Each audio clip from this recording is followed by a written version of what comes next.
In this video, let's talk about all the different kinds of ways you can draw an astrological chart and how to read them.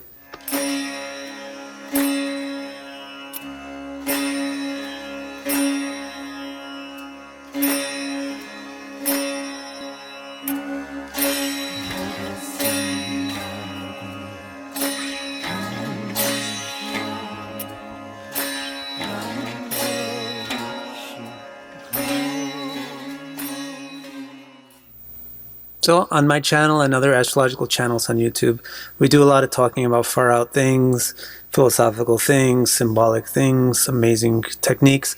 I would like to take it back to square one and get back to some basics. So this video is going to be about the different types of astrological charts, the different styles of drawing them, and how to read them and what they're good for. So what is an astrological chart in the first place? What are we actually drawing? We're drawing a map or a picture of the heavens at a particular time in a particular place. For example, a birth chart is a map or a picture of what the heavens looked like when the person was born at the place they were born. So that's what a chart is. A chart is a snapshot of the heavens at a particular time in a particular place. But there's many different styles. It's a stylized snapshot. It's not a photograph. It's a stylized map of the heavens at a time and a place. And there's many different styles for depicting it. Basically, all the styles fall into two different categories. You got circles and squares. Amongst the squares, there's also many, many types. Amongst the circles, there's many, many types. But amongst the squares, there's two sub-branches that are pretty notable, worth separating. There's the one type of square, which is what I call the diamond, where it has these diamond shapes in the middle. And then there's the other type of square, which is like squares within a square. Right? Each type of chart has a certain forte, has a certain thing that it reveals better than the other styles. So even though you may focus on using one or the other, you should really use all three, at least a little bit. So don't fall into the trap that one is better than the other. Don't fall into the trap that one is Western and other ones are Eastern. They're all mixed. All the cultures have used both. Otherwise, you may think, well, the wheels aren't really used in Vedic astrology, then why are they called a chakra? Or why is it called a kundali? Those words mean round. So don't think that, circles are Western and square charts are Eastern. It's not like that. Circles and squares are used by every astrological school for different purposes.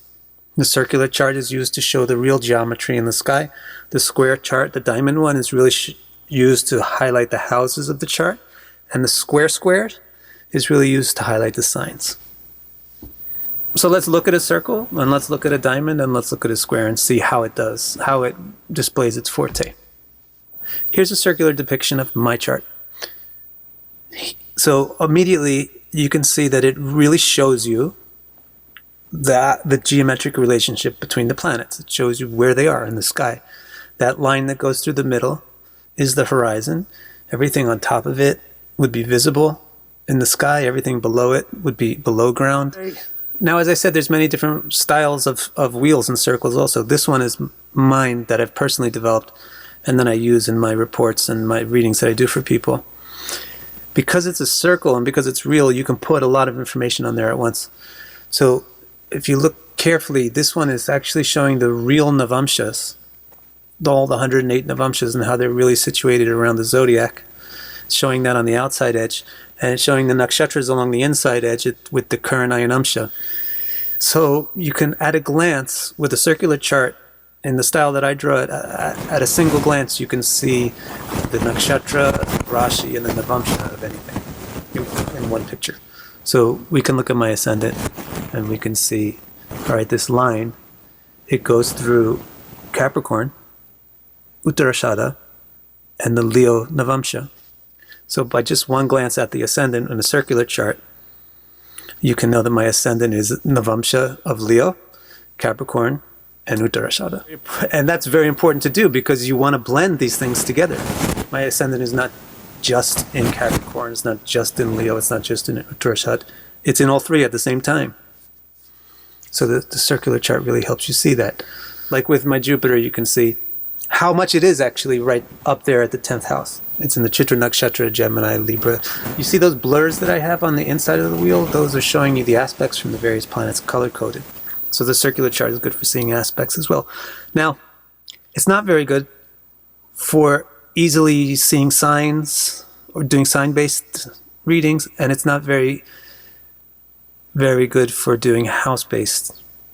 You can do sign-based, you can do house-based readings from this, but it takes a little more work with your eye and with your brain because the signs are not always in the same place. And the houses are not exactly always in the same exact place. So you have to think a little bit about, what is this, the 1st or the 12th? Or, because it's not always exactly the same. When you're on a wheel, your kendras they don't look any different than anything else in the wheel. But when you look at this chart, the kendras get so much focus, which is important. They should get that focus when you're doing house-based thinking. So for example, with this chart, it's very clear from this chart that Jupiter is probably the most prominent planet, because you got the chart is showing you this big middle section with the 4 diamonds, and the only planet that's in there is Jupiter. It's very easy to read house-based yogas with a diamond chart, because it's easy to just look around and find the 5th house, find the 9th house, because they're always in the same spot. It's always, the way that this works is the 1st house is always at the top. So it's a little different than a wheel chart where the 1st house is east.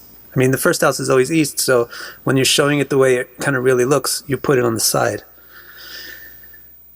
In this chart, when it's a diamond, we put it at the top because we're more interested in the import of the house. And since the 1st house is so dominant, we put it on the top. 1st house on the top, showing that it's the most important house. Then go counterclockwise from there.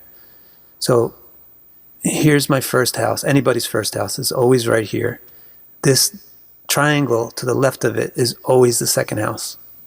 And then the next triangle is always the 3rd house. And then the diamond. Now we've gotten to the next Kendra, the 4th house. So we're proceeding counterclockwise sequentially. You start at the top. In the middle, it's the 1st house. Then this one's the 2nd. This one's the 3rd. Then you come on over to this next big diamond. You get the 4th house.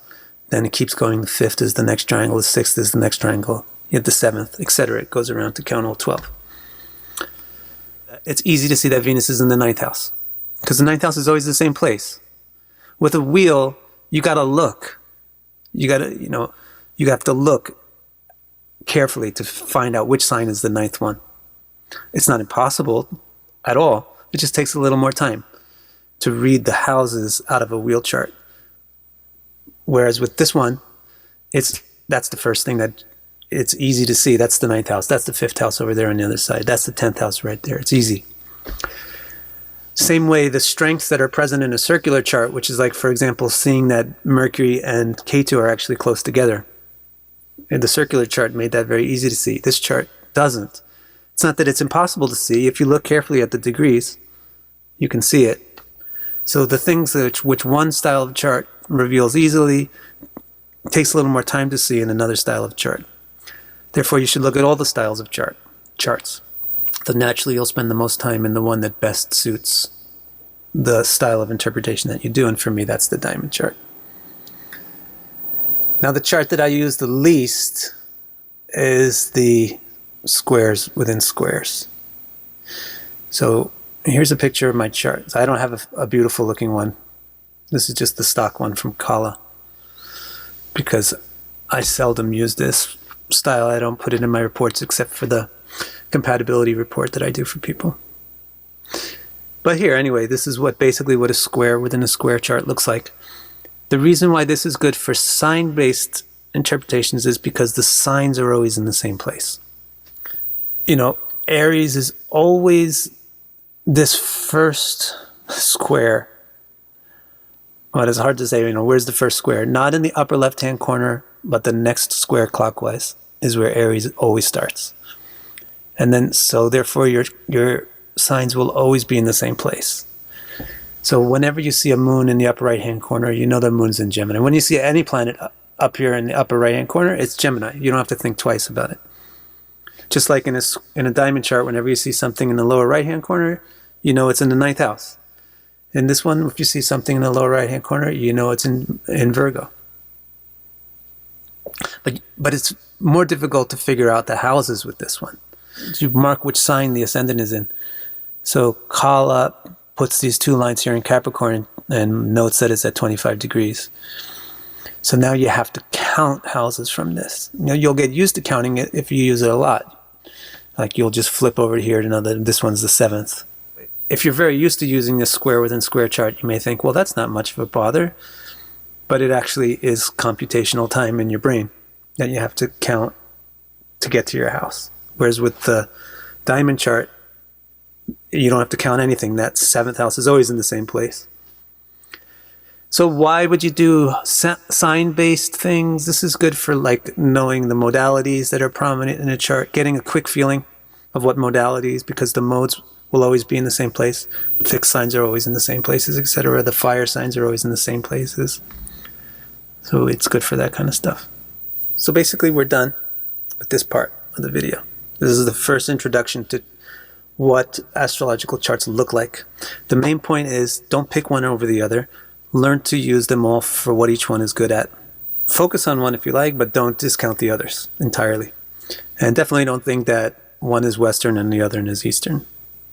The next video, we're going to start to talk about what are all those marks on a chart. Now we know what the squares are and stuff, but what are all those marks, the squiggles, the squiggly stuff? What's that little weird thing that looks like horns, and what's this one that looks like a 4, and why?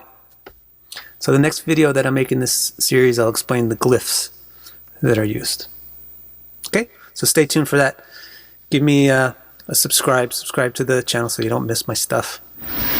Okay, see you next time. Bye-bye.